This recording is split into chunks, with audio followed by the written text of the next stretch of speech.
East India company को कौन नहीं जानता। ये कंपनी अपने व्यापार करने के तरीके के लिए विख्यात रही, पर इससे भी ज़्यादा इसको तब जाना जाने लगा जब इसने भारत पर अपने कदम रखे और एक लंबे समय तक यहाँ व्यापार किया और बाद में भारत को गुलाम बना लिया। मुगलों पर जिस तरह से अपनी पकड़ को मजबूत करते हुए इसने भारत में अपना विस्तार किया, उसे भुलाया नहीं जा सकता। अपने सफ़र में इसने वो समय भी देखा जब चारों तरफ उसका डंका ही बजा। इसे कंपनी का भाग्य कह लीजिए या कुछ और, पर अपने बलबूते कई राज्यों पर इसने अपना कब्जा जमाया। ऐसे में सवाल उठता है कि आखिर ईस्ट इंडिया कंपनी भारत कैसे आई? वो कौन शख्स था जिसकी कोशिशों के बाद ईस्ट इंडिया कंपनी की नींव भारत में पड़ी?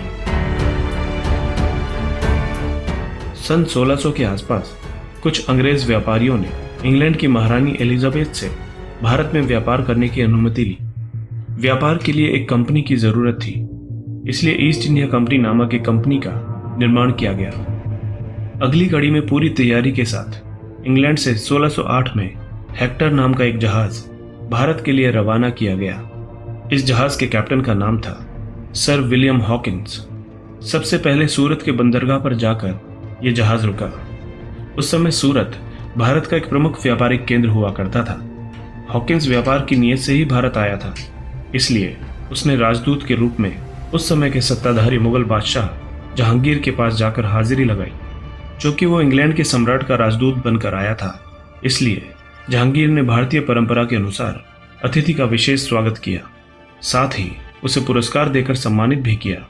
शायद उस वक्त जहांगीर इस बात से अनजान रहे होंगे कि जिस अंग्रेज कौम के नुमाइंदे को वो सम्मानित कर रहे हैं, एक दिन उसी कौम के वंशज भारत पर शासन करेंगे और हमारे शासकों और जनता को अपना गुलाम बना लेंगे।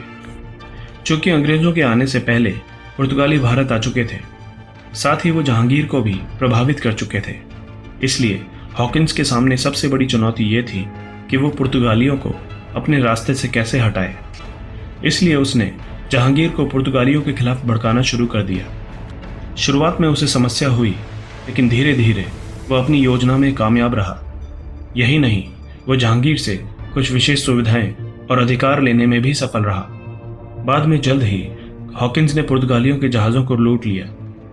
असल में वो जल्द से जल्द सूरत में पुर्तगालियों का व्यापार ठप कर देना चाहता था, ताकि उसका रास्ता साफ हो सके। इसी कड़ी में 6 फरवरी 1663 को उसने बादशाह जहांगीर से एक शाही फरमान जारी करवा लिया। इसके तहत अंग्रेज़ों को सूरत में कारखाना बनाकर व्यापार करने की इजाज़त मिल गई। इसी के साथ जहांगीर ने यह इजाज़त भी दे दी कि उसके राज दरबार में इंग्लैंड का एक राजदूत रह सकता है, जिसके तहत सर थॉमस रो को 1615 में राजदूत बनाकर भारत लाया गया। थॉमस रो ने भारत पहुंचते ही अंदाज़ा लगा लिया कि पुर्तगाली उनके व्यापार करने में दिक्कतें पैदा करेंगे। रो ही क्यों, सभी दूसरे अंग्रेज अधिकारी इस बात को जानते थे।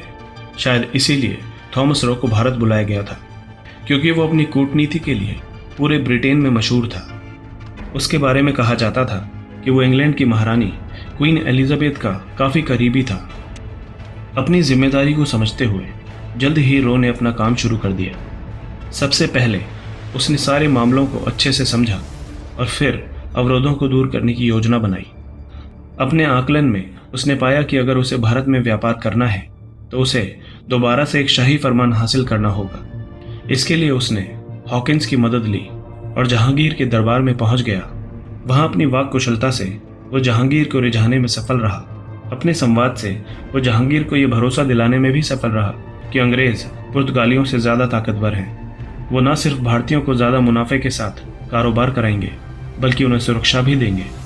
उनकी ये बात जहांगीर को पसंद आई और दोनों के बीच ये बात तय हुई कि कंपनी को व्यापार के लिए विशेषाधिकार दिए जाएंगे। इस तरह रो 1615 से 1618 के बीच ईस्ट इंडिया कंपनी के लिए विशेष अधिकार हासिल करने में सफल रहा।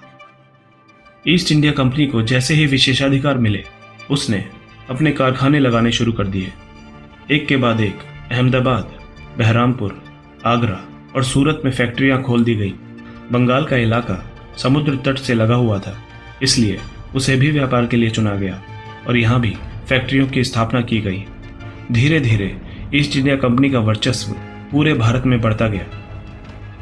जिस कंपनी के लिए कभी पुर्तगाली मुसीबत हुआ करते थे, वो कंपनी उनके वर्चस्व को खत्म करते हुए भारत में मजबूती से स्थापित हो चुकी थी। आगे इतिहास गवाह है कि इस कंपनी ने पूरे देश में कितनी तेजी से अपने पांव पसारे। एक छोटी सी पूंजी के साथ भारत आने वाली कंपनी के बारे में कभी भी किसी ने ऐसा नहीं सोचा था कि वो यहाँ 200 सालों तक राज करेगी। असल में इससे पहले कभी ऐसा हुआ ही नहीं था। आने वाले दिनों में अंग्रेजों ने भारत को गुलाम बना डाला।